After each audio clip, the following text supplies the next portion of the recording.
Hello, hello, hello, beautiful people. Welcome back to another episode of The Shadow Side with Safrianna. I am Safrianna, and I'm so delighted to be joined by your soul connection coach, Claudia-Sam, today. We are going to dive in and have a beautiful conversation on the disempowered mind and how we can turn that around. So thank you so much, Claudia-Sam, for being here. Yay! So excited. Thank you for having me. Yes, if you'd be so kind as to introduce yourself to our audience. Of course. Okay, so as a human, something that might be funny, a few things. I've once body surfed at a Bon Jovi concert. I know the Friends series by heart. Who doesn't?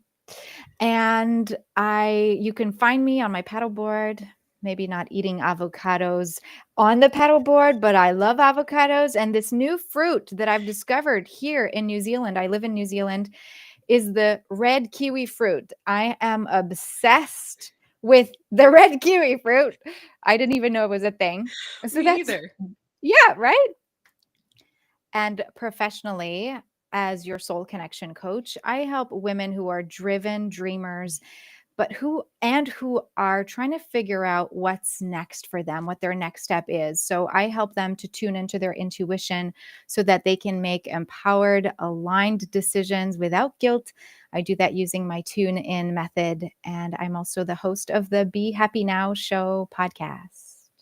Thank you. Oh my gosh. So many. First, I just want to laugh at the fact that your two favorite foods right now would literally kill me. I am allergic to both avocados and kiwis. So please eat Ah, all of them for me ah. because I didn't used to be allergic to them and I very much miss them. So please enjoy on behalf of the people who are allergic. Oh gosh, I will. Oh, that's Please, yes. But unfortunate. oh my gosh. You do such beautiful work in the world. And again, I'm so glad you're here to share your wisdom today. And just in case you don't know me, I'm Safrianna Luna, the Queer Spirit Guide. I'm a licensed trauma therapist turned transformational mentor, author, and speaker. And I'm just a very all around creative person who can't stop generating content. That's who I Yes, am I'm these days. sitting by your book right here. Bumblebees and White Balloons is right here on my desk, which has inspired me because I'd never read a book in 2.5 days, and yet your book came along. That is a deep honor. That is Seriously, a I deep got so drawn into the characters, and I see a movie. I told you that. Well, Well, let's keep the vision going for that because I want to empower that future. So speaking of that, we are talking today about the disempowered mind. And before we really dive in, I just want to say right here, right now, uh, you know, Claudia-Sam, you're in New Zealand, thank goodness, away from the chaos that is happening where I am, because there's a lot of turmoil in the United States right now. And there's a lot of people that are feeling really scared and very disempowered in the situation. So I know a lot of my audience is really going to resonate with how do we feel empowered again when all of our thoughts are in fear? So I just want to kind of put that out there that we are navigating really tender times. And it's so important to see the good in the world too. So let's mm, dive in with that. What happens when people avoid seeing the good in the world?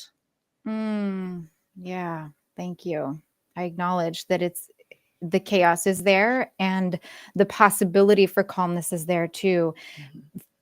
What I tend to see and say is that we are not just human. We are not just this human body who can make up problems and fix problems. We are, I believe, human and divine both at the same time. And we might get into this topic where it's not about bypassing the human nature that has a lot of emotions and the capacity to steer away from trouble, away from chaos, away from stress, and at the same time get so drawn in by it. It blows my mind how the expression, no pun intended, that we get entertained by series about murder, about rape, about uh, stressing out our system to the maximum. And yet we watch them and rewatch them and I say I can't sleep if I watch these shows that Mhm. stress me out to the max. And there are less popular entertainment series about peace and calmness because it feels not stimulating enough. And so when chaos is there, I think there's something part of the left brain near the amygdala, which is where the most animals who have a spine have that left brain kind of save yourself kind of, um, well, aspect of itself. And that is also the part of the human that, now I'm not a neuroscientist, so I might dumb this down way like a lot. Okay. This I'm with you. Okay. This part of the brain actually is also wanting to control the situation. So if there is chaos and we would want to run away from it, we might look at chaos and see how we can prevent it for ourselves, therefore we would control it, instead of accessing the other part of the brain, the right side of the brain that's connected with the left side of the body, that could then have you be in curiosity, that could help you look out for solutions, not from the problem side, not from the chaotic stressful mind. And so what I like to say to my clients and to myself is, don't play the connect the dots game with everything going on in your life outside of you and inside of your own circumstances and body and mind. It's not because there is something happening in politics and in your finances and on your deck and on your in your whole physiological health. We don't have to connect all of them. They don't have to mean anything about each other or one another. They can be seen as separate, distinct situations. And the calmer we are, the closer to curiosity we are, instead of contributing to the problem, I think the better we will find that we can respond with empowerment and contributing with an actual contribution. Like, for example, when I hear people talking about politics just because they're reiterating what they hear on the news, for example, my response is, okay, and how can you contribute to it being differently? Mhm. Can we have conversations about mindful contribution instead of being angry at someone else and detaching our sense of responsibility to how other people respond in the world? So I Mhm. may have deviated from what the answer you were looking for, but that's what I got for now. No, this really, I want to go back to two main threads here. One is that responsibility piece that you just said. That is huge because that's so much of what I share with people is like, if you spin yourself up and you are so stressed about the thing that you are depleted, you're like face down, you have no life to give because you're so overwhelmed by everything, you can't contribute to the solution. So that being able to take responsibility for our piece is so important, and it moves the needle forward. And the other part that I wanted to go back to is you said, this chaos, this overstimulation, like we are constantly plugged into so many different things. And that just makes us connect all of the dots everywhere that you were talking about, like each little area of our life, trying to connect it all because we're constantly overstimulated and we're juggling all of these things. So I think that that's just a really important note to think about, like how overstimulated we are and how that ends up contributing to the stress, and then to the over identifying with like everything because we're so hooked Mm. in. Ugh. Oh, and also, I personally have a recent experience I'm happy to share that there was this. So I decide to eat vegan. So I decided to not eat any animal products because the pain that the animals go through actually it pains me. Mhm. And the other day I was watching a show that has ads in between, and the ad was about helping a certain foundation to bring awareness to people about the human animal relationship and how some humans will take their quote unquote empowered uh, controlling nature to do what they want with animals. And the visuals that they showed, I'm just talking about it and I have to make sure that I'm as grounded because it actually invades my sense of calmness and therefore takes me into that sense of chaos. And what Mhm. happened in that moment is that I noticed I was getting all riled up, angry, shaky, hot, sweaty. It was attacking that sense of curiosity. I was unable to respond from that right brain, calm, rejuvenation, grounded, higher perspective. I was unable to get there. And what I wanted to do was take action, tell Mhm. everybody off, like not in a nice way. No, no, there was no compassion for other people in that moment. It was like anger, all to say that it wasn't helpful. And in Mm. that essence of me taking on the chaos and letting it take over my whole body, it let no room for any creativity and any solution oriented actions. Therefore, in that state, I did take one action where I shared the link and then I overthought and analyzed my response and what energy I was sending that link from for hours.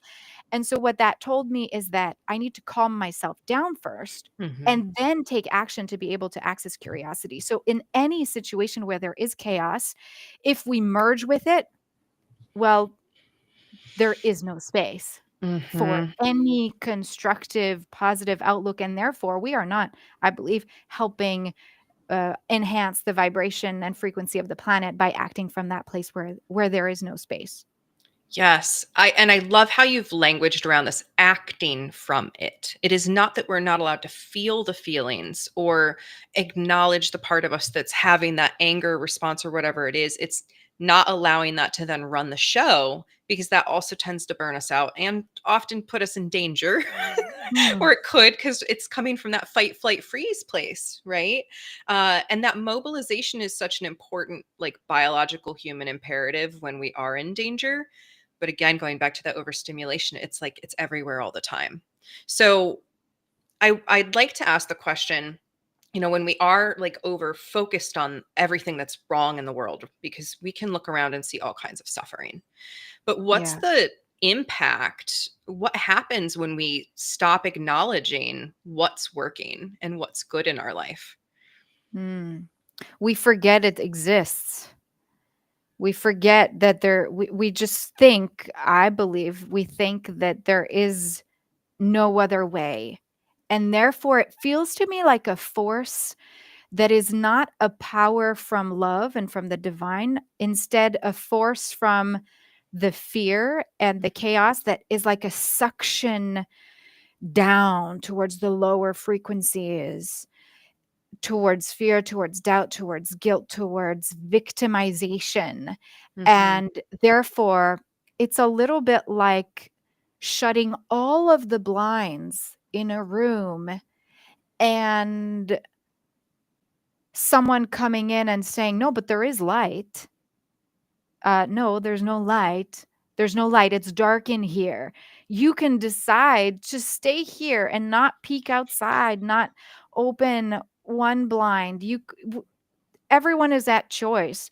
I think that therefore, when we choose to not see what's working, we are, the image is digging our own grave. Mm. Yeah. Not saying it's easy when you're feeling depressed and like there is no good. It's not about being, yeah, rosy and unicorn hat and thinking that the depression isn't real. It's just not who we are in that moment. And sometimes I like to even acknowledge, let's say you're feeling, I'm going to take me for example, when I'm feeling like I just don't want to contribute. I don't want to be nice. I don't want to be overly connecting. And I also don't want to find a solution. I'm aware of it. And with the awareness, I can decide to sulk in it. I love eating popcorn. So I will eat a big bowl of popcorn and watch Friends. Okay. And then I will acknowledge that I'm deciding to ignore, deciding not to work on the emotional state that I'm at for a limited, focused period. Mhm. And then I move on. Then I have the capacity to sit with the emotions, to go outside, to do something that will then, instead of suck me down, that will uplift me one little inch at a time of opening the curtain, because I've Mhm. allowed the shadow, the moment of what's not working to be there. Yes. There's an analogy I use of ramps, right? Like everything Okay. in life, we're building a ramp. We always Okay. start at zero.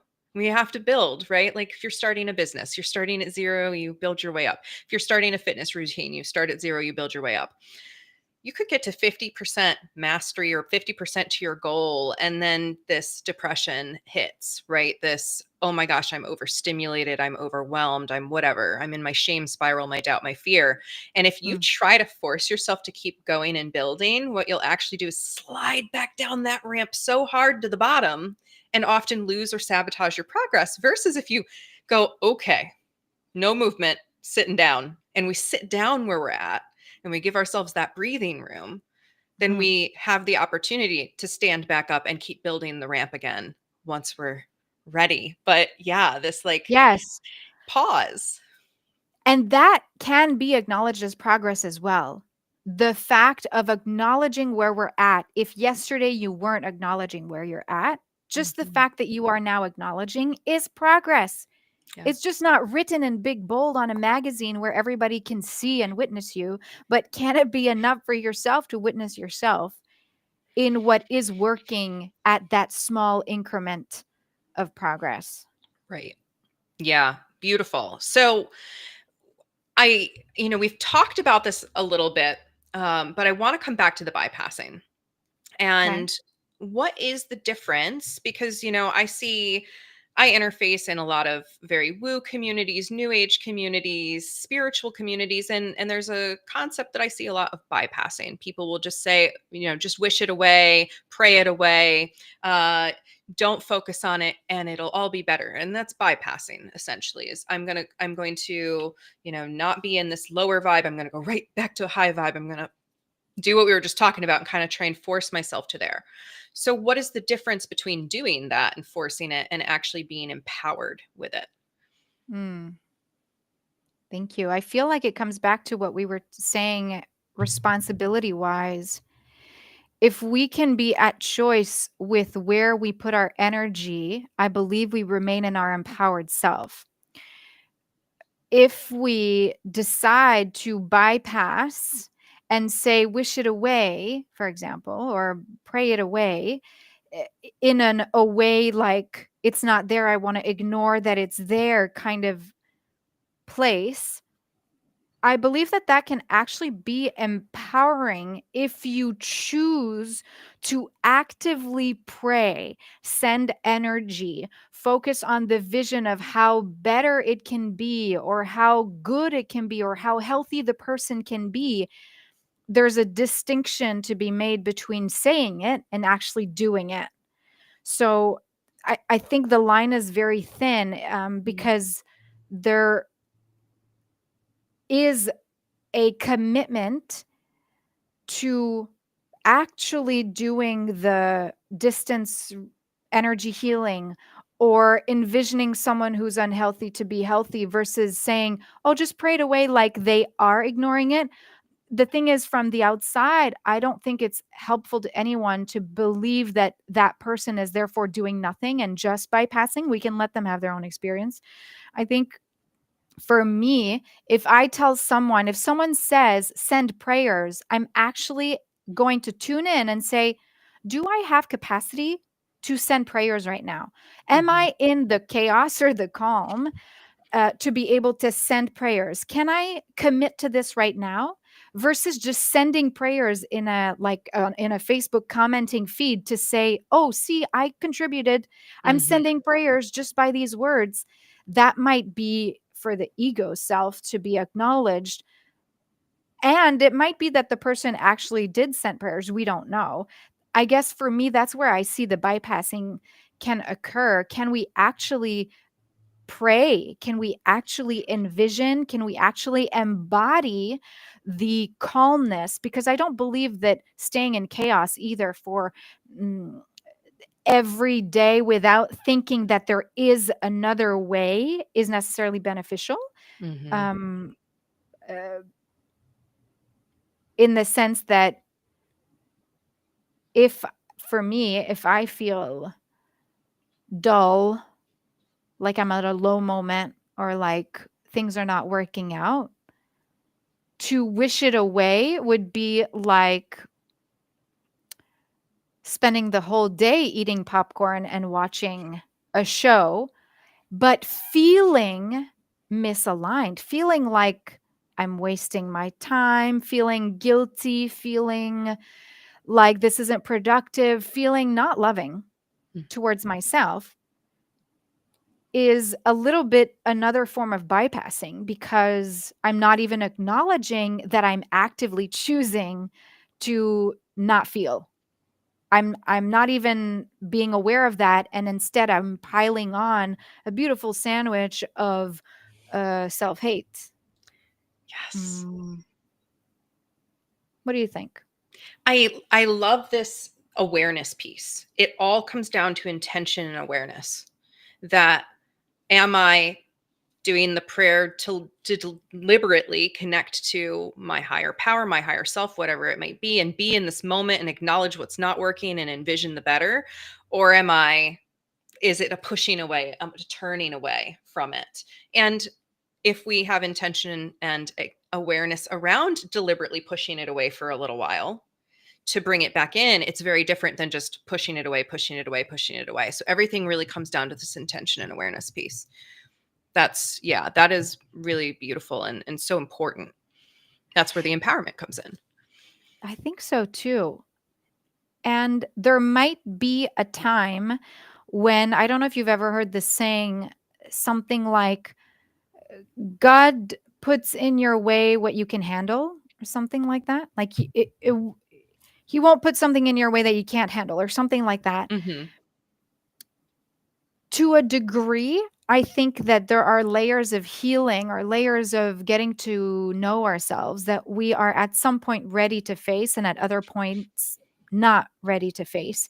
And so if it's almost like if something is there to be healed, to be faced, to be acknowledged, and we're just quote unquote ignoring it unconsciously because we don't have all the tools and the presence and the spiritual maturity to handle it and with love, then perhaps I don't know that I would call that bypassing because it's not where there's no awareness that There's we're no not ready awareness. for it. Does that make Yeah. Yeah, no, sense? this is Yeah. great nuance, right? Like the Hmm. nuance in the spectrum of bypassing. Because I've literally seen like gurus who have all the tools say things like just shape shift your problems away. And I'm like, that's an interesting practice. Okay. We could maybe, if there was a lot more to it than that, than just because it was very taught, it was taught in a very like shoo shoo kind of way. And I was very confused by that. But when we Mhm. don't have the conscious awareness, we're unconsciously incompetent with the thing. So that's not really like we need to gain more knowledge and tools in order to be able to confront that. But then when we do have the awareness and the tools and we're still making the choice to turn away, turn away, turn away, then we're getting more into that like true realm of potentially bypassing and Yes, and that's the ignoring. disempowered, I believe, place. And I think this conversation is great because let's say we take someone who has a sense of self that isn't present. Um, I think I'm going off track. I think this is we can go on track. This is this is wherever it needs to go. Okay. What the real thing that's coming through is that, so A Course in Miracles says that God is love, therefore so am I. If love is what I am, if love is who I am, then any sensation of disempowerment or any lack of awareness or anxiety or depression is a disconnect from love. So, could bypassing be a disconnect from the truth of love and still be an ego, small self, human self only action when it's meant to be a spiritual action? It's Mm, interesting. I think that's how sneaky it is. So, A Course in Miracles also says that the mind, the ego mind, turned on itself. So, because we can ask, why does the ego exist if God is love? And if love created us as itself, then why does the ego exist? Because the mind is so powerful that it turns against itself. So by turning against itself, it's creating all these areas of unloving, of mm, shame, of disempowerment, of chaos, of needing to fix, of needing to win, of needing to prove, of needing to be better than and compare. And so, as soon as we enter that ego, it's so subtle because it turned on itself. Therefore, it can be really difficult to recognize what is an ego disempowered action and what is a loving, connected, anchored in the truth of who we are action. mm. Yes. Well, this gets into the body, right? We live in a we Yes, for we lack have of a a better body. term, we live in this meat suit that is Yep. our mech suit that our soul is driving around right now. And we are that human divine intersection that you've talked about. And we are love. But then we've separated out who we are here on earth. And at least in a lot of Western cultures, we have really over identified with the mind and therefore the ego, because it's just one part of how we filter things in, just one part, but we over identify with the story. And that's kind of what I wanted to ask next is like, when we get lost in the sauce, when we're lost in the stories, what does Yeah. that do to our ability to be present? What's the present moment? That's what it does. What's what do you mean? What's the present moment? Or, ooh, I go there sometimes. Perhaps the past me, but present moment is boring. What do I do in the present moment? There's no momentum.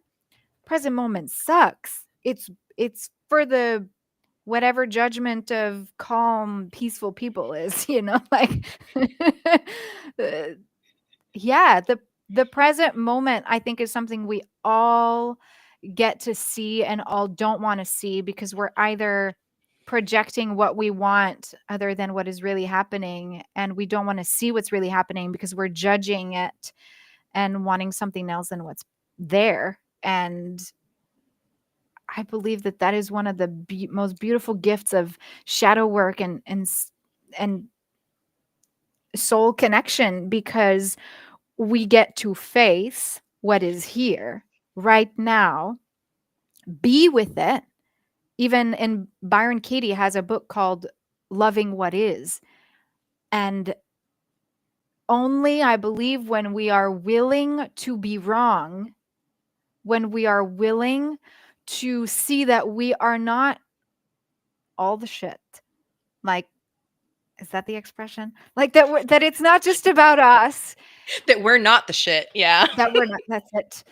Then will we start to see what is and be at peace with it. Otherwise, we want to debate what is. We want to debate that it's the reality, quote unquote, of what's Mm, our life in this present moment. We want it to be something else. So we don't want to acknowledge that it is what it is, because it would mean that we're a failure or not good enough or not progress enough or whatever the mind creates it to be. So I guess it distorts the present moment. Yeah, the stories, they drag us away from the ability to be present because a story is, for the most part, existing in the past or the future. I mean, we could tell a story about the present, but if we were actually doing that, it would be, I'm on a call with Claudia-Sam, your soul connection coach, and I have books in front of me. And like we'd be observing instead of telling stories. So it Yes. really takes getting wrapped up in something that happened in the past or some future outcome is really where that ego trips up. And then we get into this really tangly state. So I'm curious if you have any tools that you'd be open to sharing, just very high level, like when people are stuck in this disempowered state, they're just like not able to acknowledge what's working for them. They're just playing the worst case scenarios in their head. What can they do to begin to shift? Thank you.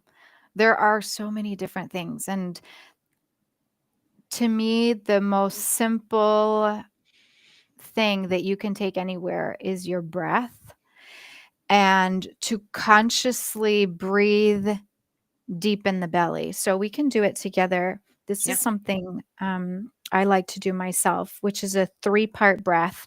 So the first breath, you can imagine that you're inflating a big balloon at the belly. And then the second breath, you feel it like between the belly button and the heart, a medium balloon size that you're inflating. So it lifts the chest. And then the third balloon is smaller and it makes space here in the channel between the head and the heart and the throat. And so there's a 3-part breath where it brings in the visualization of space. And so you can imagine that it's actually a balloon that inflates and deflates, but it doesn't deflate to the point of emptying you out. It just has this movement of expansion and contraction, just like your diaphragm has. Ready? Hmm. Okay, so exhale everything through the nose. Inhale, inflate the belly. And when you exhale, feel that big balloon at the belly gently deflate. Now inhale, you're going to inhale the big balloon and then followed by that medium balloon. Feel it at the back as well. And exhale, deflating the medium balloon and then the big balloon. And then inhale, big balloon. So belly, lower back, medium balloon to the middle back, and then to the throat and upper back. Small balloon, then deflate that small balloon, medium balloon, and big balloon. And gently open your eyes. Yeah, Mm. that I, can, yeah, go I was ahead. just gonna say I loved the three part of that because it gave an anchor to really Mm, drop into the body and think, but have to go into the body and therefore kind of get out of just swirling. yeah, thank you. And this is something you could take anywhere, right?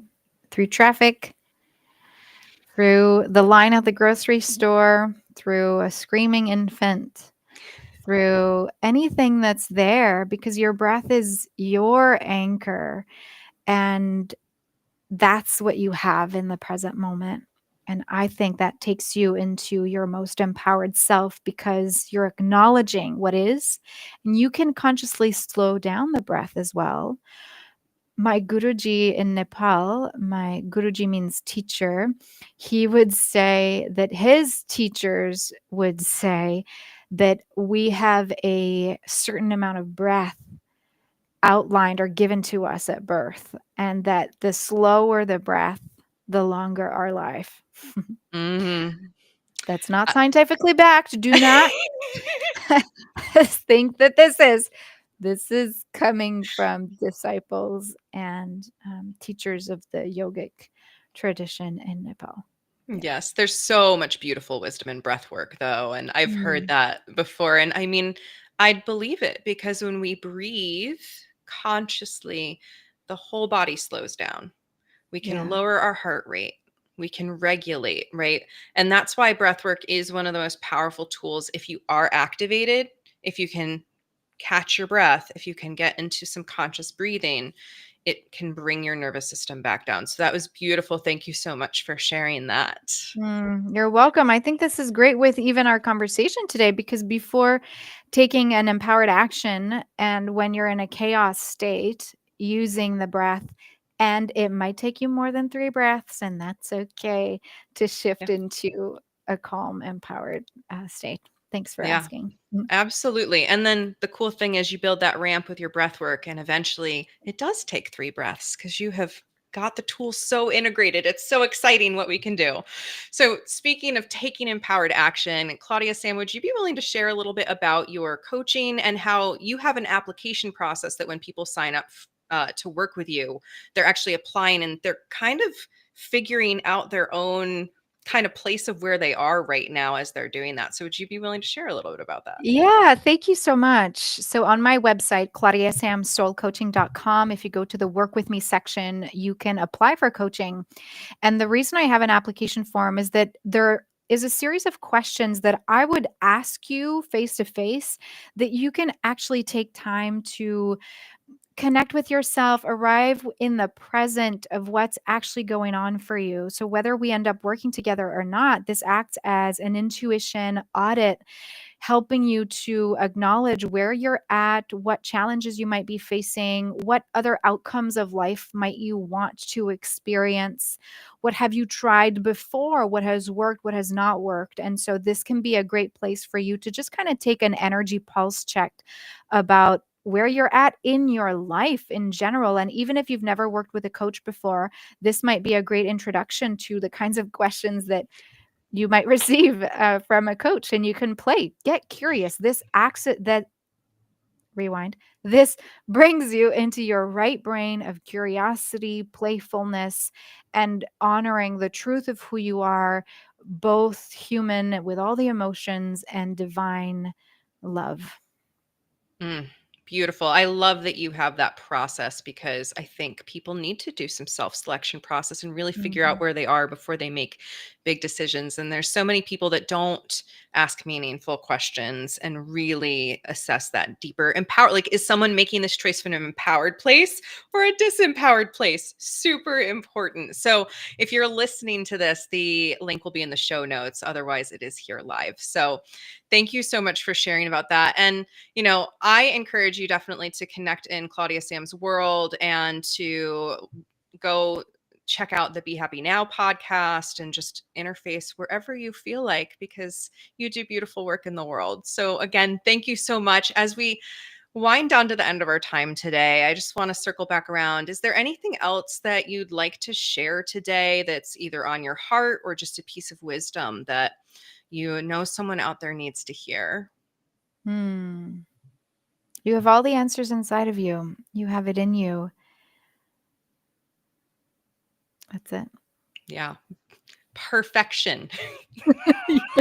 Absolutely what we need to hear because so many people are putting that outside of themselves, but we do have these answers within us. We have this capacity for so much joy and light and play and curiosity and all of the wonderful empowered things we've talked about today. And it is okay for you to feel your feelings. Yes. Yay! We're celebrating. I've got the celebration sticks all lit up right now. Thank you, Yes. Safrianna. Thank you. So, yes, again, if you want to connect with your soul connection coach, Claudia-Sam, you can find her wherever you found this episode.